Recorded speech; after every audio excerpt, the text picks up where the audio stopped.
Abra sua Bíblia em Mateus 5, versículo 43, por favor. A palavra do Senhor diz o seguinte: ouvistes o que foi dito, amarás o teu próximo e odiarás o teu inimigo. Eu, porém, vos digo, amai os vossos inimigos e orai pelos que vos perseguem, para que vos torneis filhos do vosso Pai que está nos céus, pois que Ele faz raiar o seu sol sobre maus e bons, e derrama chuva sobre justos e injustos.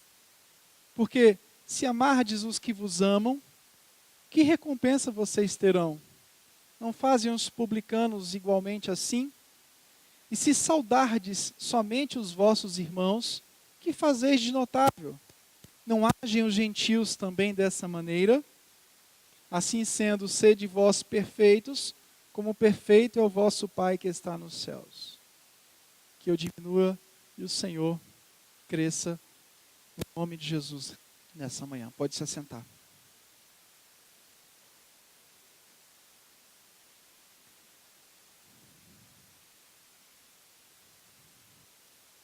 Existe uma diferença muito grande quando nós falamos do amor,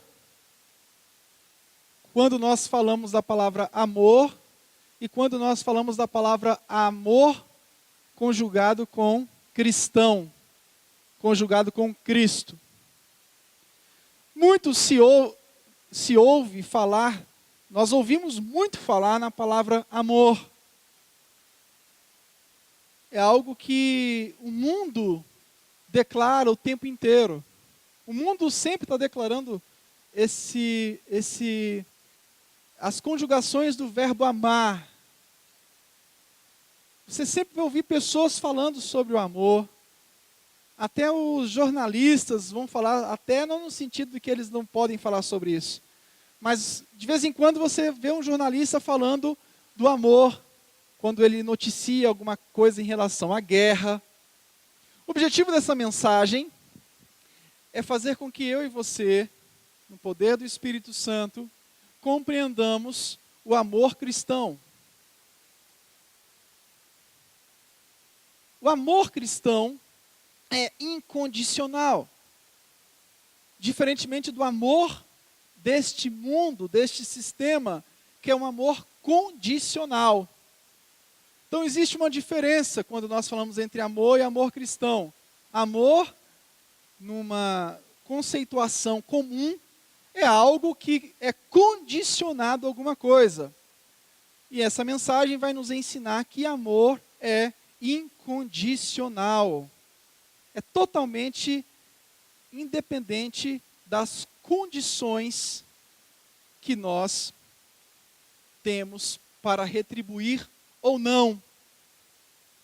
Esse sermão está inserido dentro do Sermão da Montanha. O Sermão da Montanha são ensinamentos éticos, mas não somente ensinamentos éticos, são ensinamentos éticos escatológicos. Porque ensinamento ético é algo voltado para todas as religiões. Todas as religiões vão trazer princípios éticos. Mas o Sermão da Montanha fala de uma ética escatológica. Uma ética de um Cristo que veio e vai voltar. Uma ética do reino de Deus.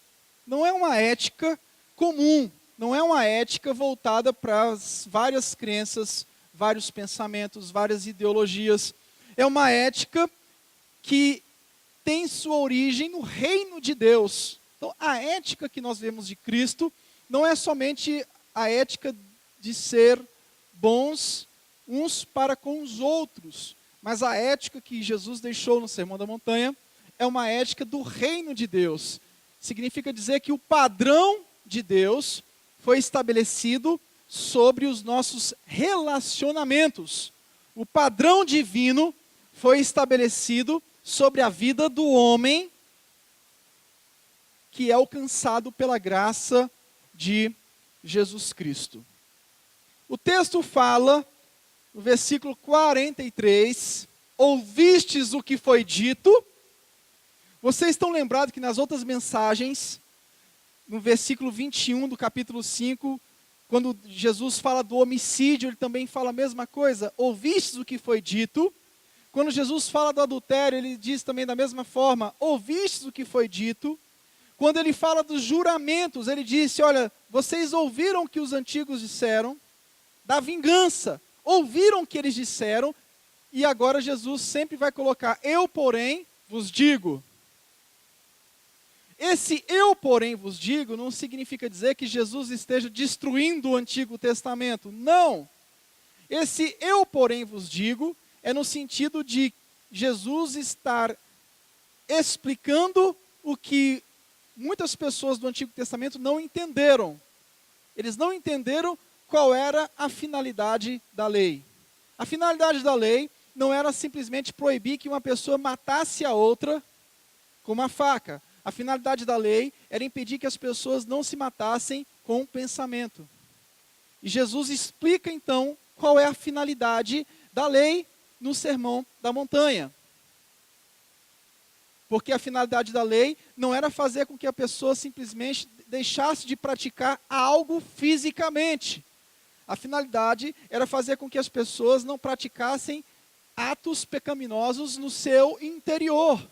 Então Jesus está dizendo no Sermão da Montanha que tudo aquilo que você faz exteriormente, ou tudo aquilo que você faz interiormente, tem o mesmo efeito para Deus. Nós corremos o risco de viver uma vida legalista, nos justificando naquilo que a gente deixou de fazer exteriormente. A gente viu sobre, por exemplo, em relação ao adultério. Às vezes as pessoas se justificam, poxa, eu nunca traí minha esposa, eu nunca traí meu marido, mas vive traindo o marido e a esposa no pensamento, não adianta nada, dá no mesmo. É isso que Jesus quer dizer. O que Jesus está querendo dizer é que a vida no reino de Deus é uma vida que ultrapassa os limites daquilo que eu faço e as pessoas veem. O reino de Deus é muito mais do que uma exteriorização da minha atitude. O reino de Deus é uma interiorização daquilo que Deus quer da minha vida. O texto fala, ouvistes o que foi dito, amarás o teu próximo e odiarás o teu inimigo. Bom, ame o próximo. Levíticos 19:18. Só que no Antigo Testamento não estava escrito que nós devemos odiar o nosso inimigo. Quando fala do odiar o inimigo, Jesus está se referindo a uma zombaria que existiu em relação às virtudes dos judeus. Os judeus viviam conforme as regras dos 10 mandamentos. Aqueles 10 mandamentos se multiplicaram em 611 mandamentos. E, com o passar do tempo, algumas classes zombavam de tantos princípios éticos que os judeus viviam. Então, no Antigo Testamento não existe o ódio. Essa palavra ódio não foi ordenança de Deus. Essa palavra ódio é uma zombaria posterior aos valores judaicos. A lei não vai incitar ninguém a odiar. Segundo, eu porém vos digo, o verbo amar, agapau, e o substantivo amor, ágape, tem um sentido de se entregar independentemente da emoção. Esse verbo amar e o substantivo amor tem um sentido de ação concreta. Agapau e ágape tem um sentido não emotivo. Então você pensa que amar é sentimento, amor é ação concreta. Amar é transferir para o seu dia a dia as atitudes que Cristo tomou em sua vida na terra. Então o que o texto está querendo dizer, olha, ame como Jesus amou. Tem até uma canção que diz, amar como Jesus amou, do Padre Zezinho. Eu gosto muito das canções dele, tem muitas canções muito bíblicas. Amar como Jesus amou. É o que Jesus está querendo dizer aqui nesse texto. Amar como Jesus amou. Amor que se baseia no amor de Jesus. Amor que se baseia no amor de Jesus. O texto fala: eu, porém, vos digo, amai os vossos inimigos e orai pelos que vos perseguem. Quem eram os inimigos? Quem eram esses inimigos? O J. Carson fala que esses inimigos poderiam ser os perseguidores da igreja de Mateus por conta da fé. Então, você não pode se considerar perseguido enquanto você não for perseguido por causa da sua fé. Perseguição no Novo Testamento é algo que é classificado como uma afronta em relação à fé. Se você está sendo perseguido, como eu ouvi esses dias algo assim, eu estava numa reunião de líderes aqui do Distrito Federal. Eu sou o primeiro secretário do conselho aqui do DF, aí numa discussão lá, um chegou e disse: olha, vamos orar para Deus tocar naquele secretário da Receita Federal, para que ele deixe de pesar a mão sobre as igrejas no Brasil. Eu pensei comigo, poxa, se a gente andar certo, não tem que estar orando para que o cara deixe de pesar a mão. Porque teve um que levou uma multa de 200 milhões. Eu disse, bem feito. Se não pagar imposto, vai levar essa multa mesmo. Não é essa perseguição que a igreja tem que orar. Eu fico nervoso. Eu fico muito nervoso com essas coisas porque falta muito entendimento bíblico. O cara tem 50 anos de ministério e comete cada loucura quando fala da palavra de Deus. Não é essa perseguição que a Bíblia fala. A perseguição que nós estamos nos referindo, que o Evangelho se refere, é a perseguição em virtude da fé. Não em virtude dos compromissos sociais que nós temos que cumprir.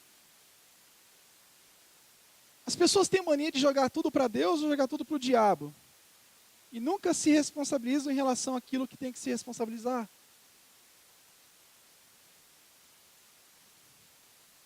A perseguição que o texto diz aqui é a perseguição por causa da fé. E o texto fala que a manifestação do amor tem que ser em relação a esses inimigos da nossa fé. Não está querendo dizer que nós não temos que amar aqueles que nos perseguem por outros motivos. Não. Mas a maior perseguição que você vai enfrentar, e que você pode enfrentar, e que nós podemos enfrentar, a mais dura perseguição é por conta da fé.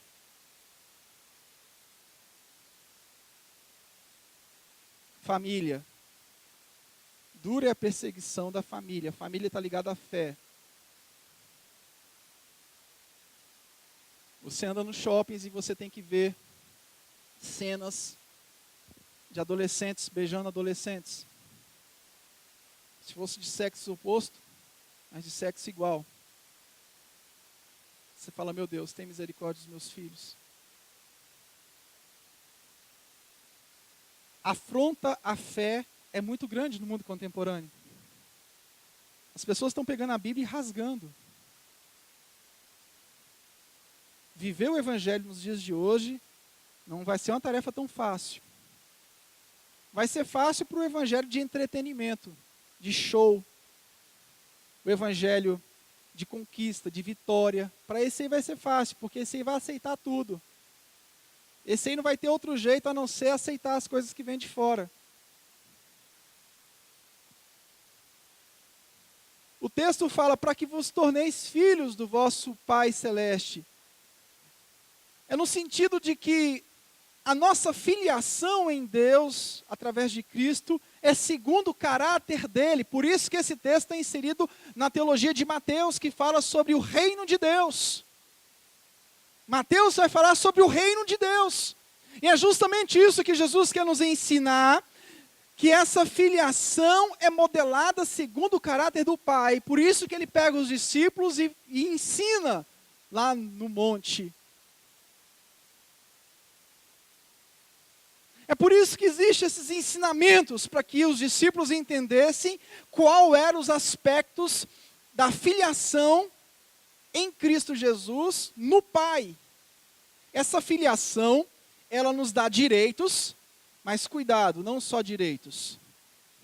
Tem uma música que diz, é direito nosso, é nossa herança. Não, maravilha, até aí tudo bem. Só que o evangelho não é só direitos. O problema do evangelho de hoje é que o evangelho de hoje está igual aquele consumidor que chega no supermercado com o Código de Defesa do Consumidor decorado. Eu tenho direito, eu sou filho do rei. Para com bobagem. O evangelho tem direito, mas o evangelho tem muitos deveres. Muitos deveres.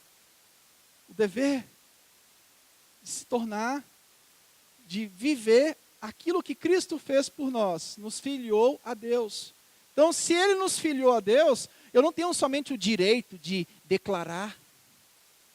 Eu tenho um direito, pastor, onde eu tocar eu vou conseguir. Para com isso é besteira, rapaz. Você tem o direito, sabe de quê? De ser como Cristo.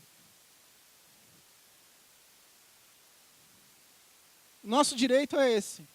O nosso direito é um dever ser. De ser como Cristo é. O Plumer, ele diz o seguinte: retornar o bem com o mal é diabólico. Quer dizer, você retornar o bem com o mal é diabólico. Retornar o bem com o bem é humano. Faça o bem. Isso é humanitário. Retornar o mal com o bem é divino. Então a gente tem que ter muito cuidado para que a nossa doutrina não se torne uma doutrina humanitária. Tem que ser humano. Tem que ser humano. Tem que ser humano. Não, você tem que ser cristão, como Cristo. Porque a doutrina humanitária vai fazer o quê? Vai retornar o bem com o bem. O cristão vai retornar o bem, o mal, com o bem. Isso é altamente cristão. Lutero diz algo muito interessante. Ele diz, da fé flui o amor. Algo que não pode ser calculado com gratidão ou ingratidão. Quer dizer, eu não vou calcular o amor com a gratidão ou com a ingratidão. Eu não vou calcular o amor com o lucro ou com o dano, né? Eu lucrei nessa amizade aí, então eu vou amar. Não tive prejuízo nessa amizade aí, então eu vou amar. Eu não vou amar. Não! Não amamos para a conquista de pessoas para nós mesmos. Eu vou amar fulano para eu conquistar aquela pessoa para mim. Você ama para conquistar as pessoas para Cristo, não para você. Porque talvez aquela pessoa que você amou vai ser a pessoa que você vai perder.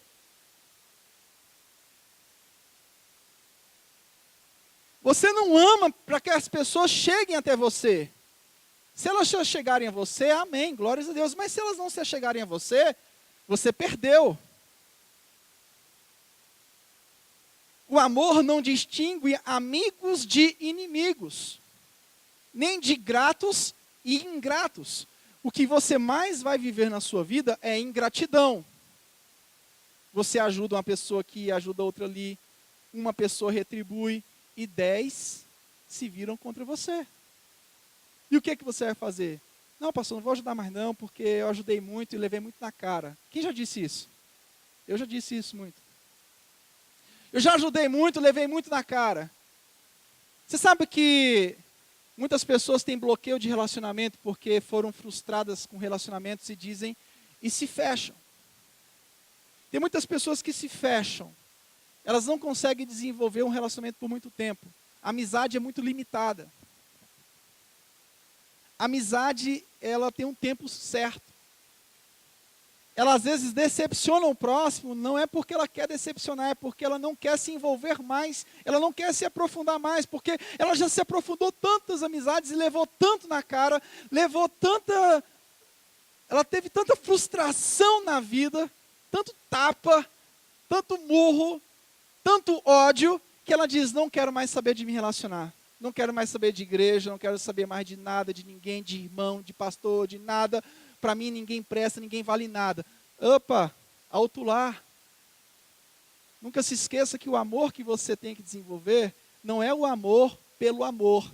É o amor em detrimento do ódio. Amor pelo amor é muito complicado.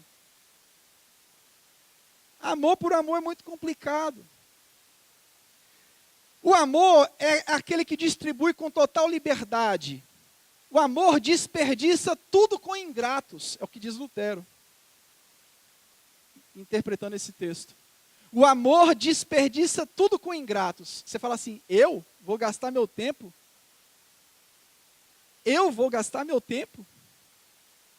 Amar é isso, é desperdiçar todas as suas aptidões com pessoas ingratas. Assim procede o pai. Aí o texto vem e diz o quê?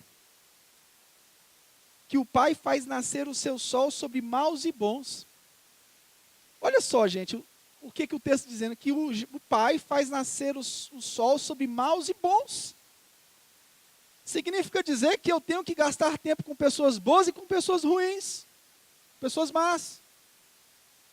Porque o pai faz isso. É tanto que tem pessoas que são beneficiadas sem serem salvas. Tem pessoas que são curadas e vão para o inferno. Por quê? Porque o pai faz nascer o sol sobre bons e ruins. Tem pessoas que dizem assim, puxa vida,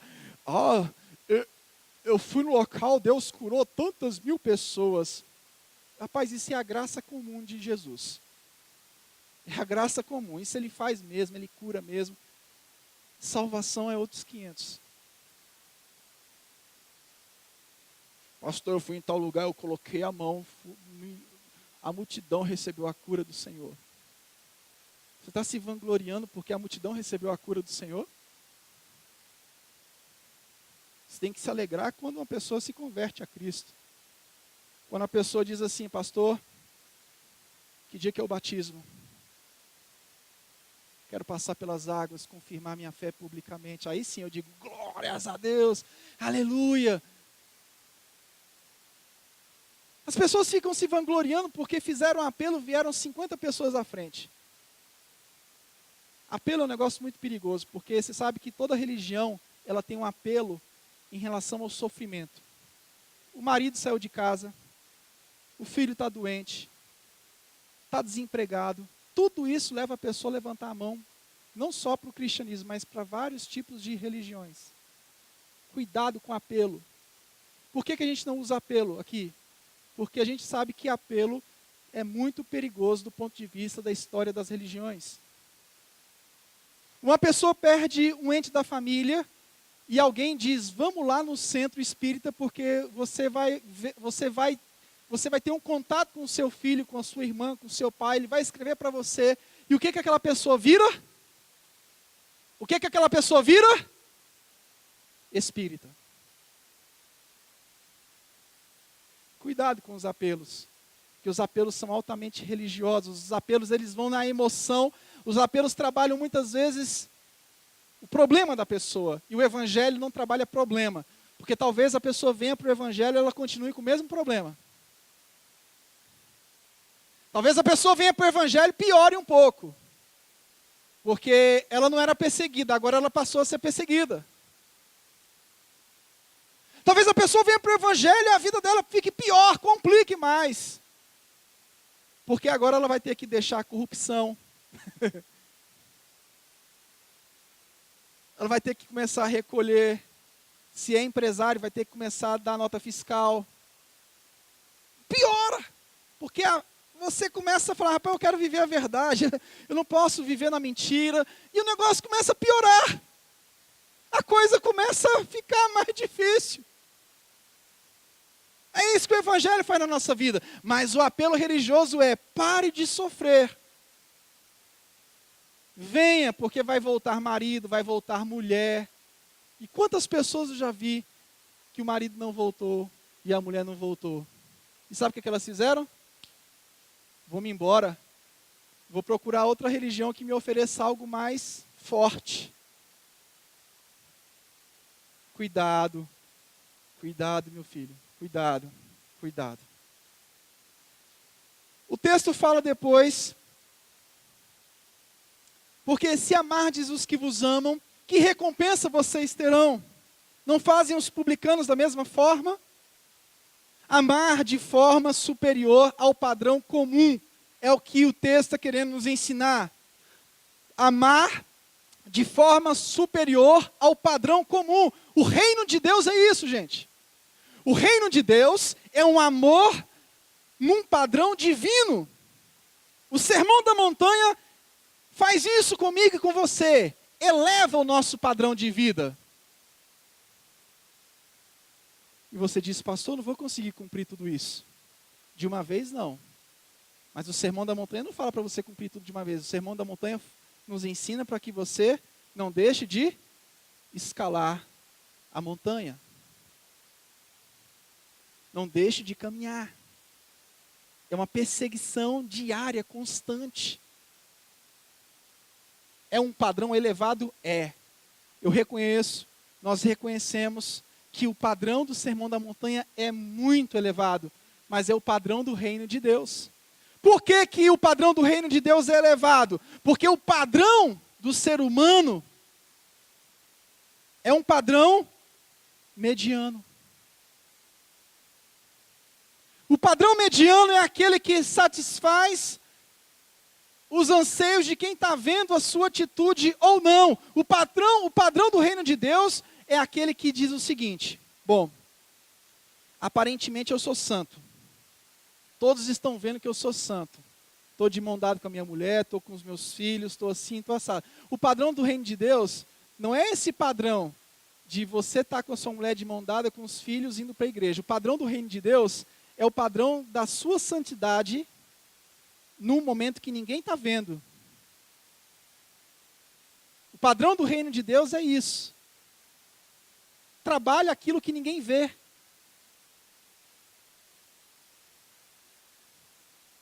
Que proveito vocês terão se vocês amarem os que vos amam? Não fazem assim também os publicanos? O publicano era um coletor de impostos a serviço do Império Romano.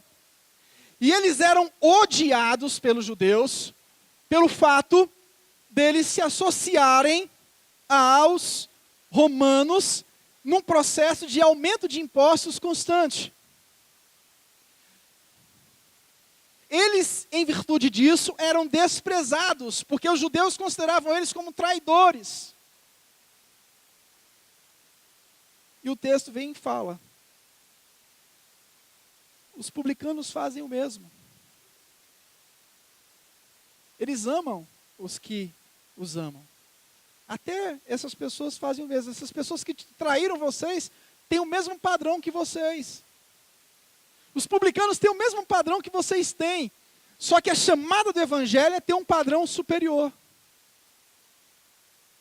A chamada do Evangelho é elevar o nosso padrão. O Brodels diz o seguinte: o homem, ao amar seus amigos, pode, em determinado sentido, estar amando só a si mesmo. Amar só os amigos é um egoísmo expandido. Quando você ama o seu amigo, o J. Carson fala que você está expandindo o seu egoísmo. Você está transferindo, está expandindo o seu egoísmo. Em quarto lugar, o texto fala sobre: e se saudardes somente os vossos irmãos, que fazeis demais? Não fazem os gentios também o mesmo? Saudar somente os que pensam de igual forma. Gente, quando você for cumprimentar alguém, se você não sabe o nome da pessoa, pergunte. Mas vamos parar com esse negócio de: ô irmão, o irmão tem nome. Com esse negócio de irmão, a gente começa a criar uma segregação e só cumprimenta o irmão. Essa irmandade já existe na fé, no mesmo espírito. A gente não precisa ficar criando esse tanto de jargão evangeliquez para exprimir a nossa fé. A nossa fé vai muito além de cumprimentar o outro com a paz do Senhor. Ok, pode cumprimentar, cumprimente a graça e a paz. Inclusive, aqui nós usamos a graça e a paz, né? O outro usa a paz do Senhor, mas enfim, não importa. O que eu estou querendo dizer é que as pessoas têm nome. É que o irmão, o cara tem nome, o nome dele não é irmão. O nome dele não é irmão. Aí chega na igreja. Não, aqui a gente só cumprimenta quem é batizado nas águas e quem é batizado no Espírito Santo. O irmão é batizado no Espírito Santo. Paz do Senhor, irmão.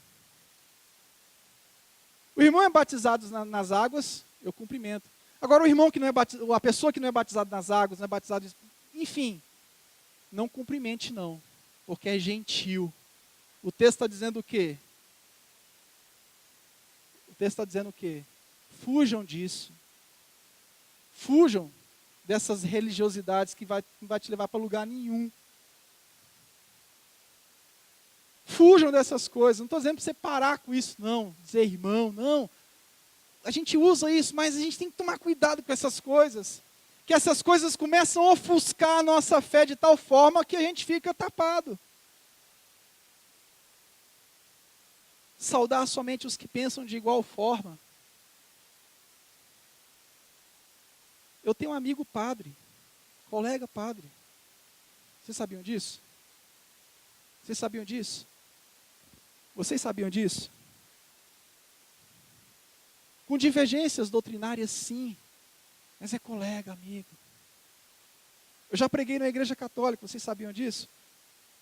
Não é ecumenismo, não. No enterro do meu pai, no velório do meu pai, o padre falou, olha, o seu pai sempre falava de você, que você era um pastor batista, e tal, uma igreja séria e coisa e tal. O padre virou para mim, tem como você levar uma mensagem aqui? Eu falei, tem, padre. Eu falei, é agora. Manda aí, que horas? Eu não estou pregando ecumenismo, é diferente.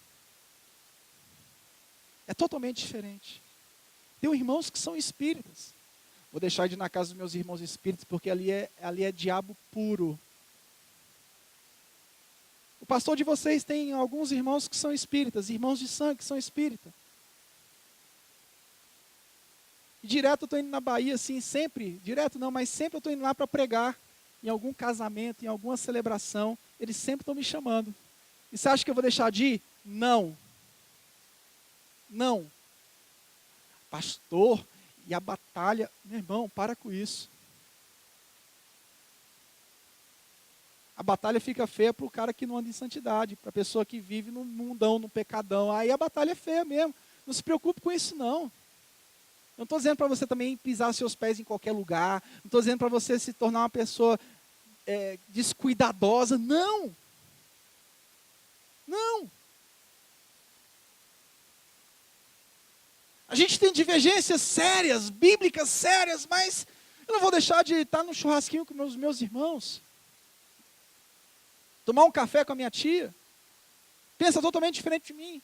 Eu falo, meu filho, vem aqui tomar um café. Estou indo, prepara aí, segura aí que eu estou chegando aí.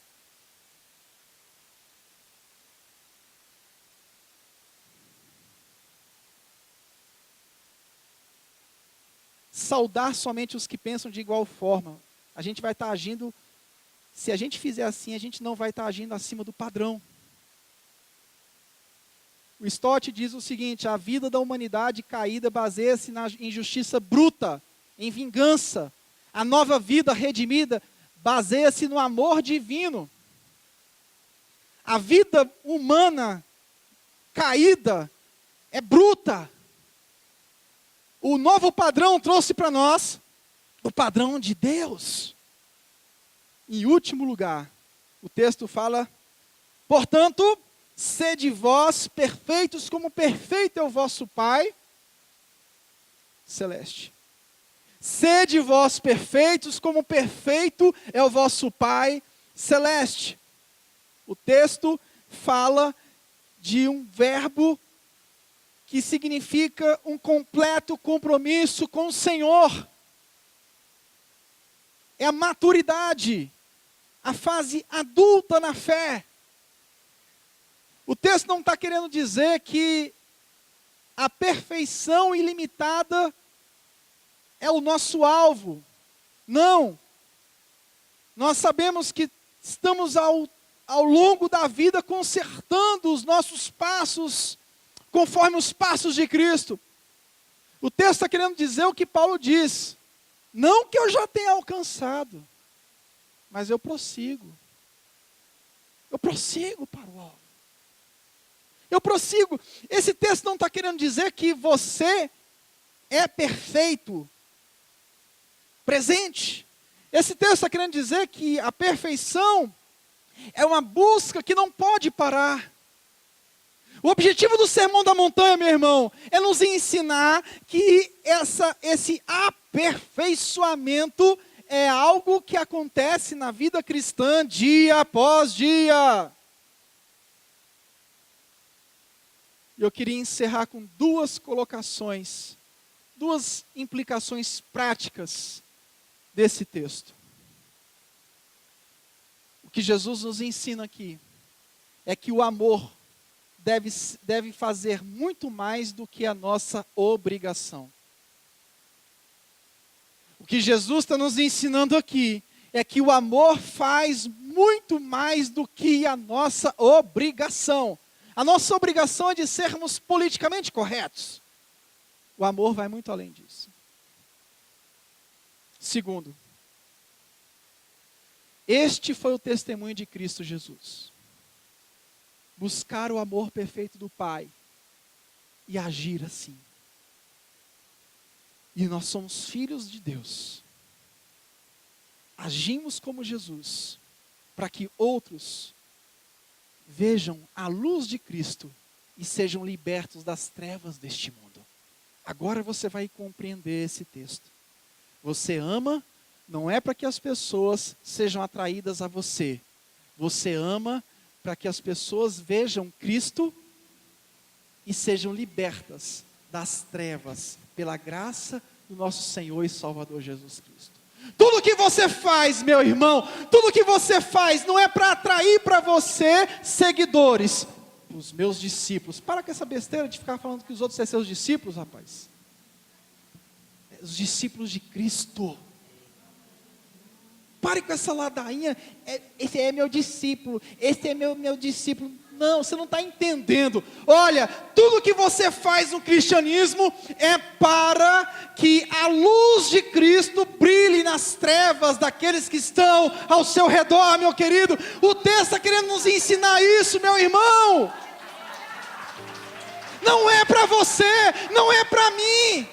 Eu não vou amar para que as pessoas me amem. Eu não vou saudar para que as pessoas me saudem. Eu não vou tratar bem as pessoas para que as pessoas se voltem para mim.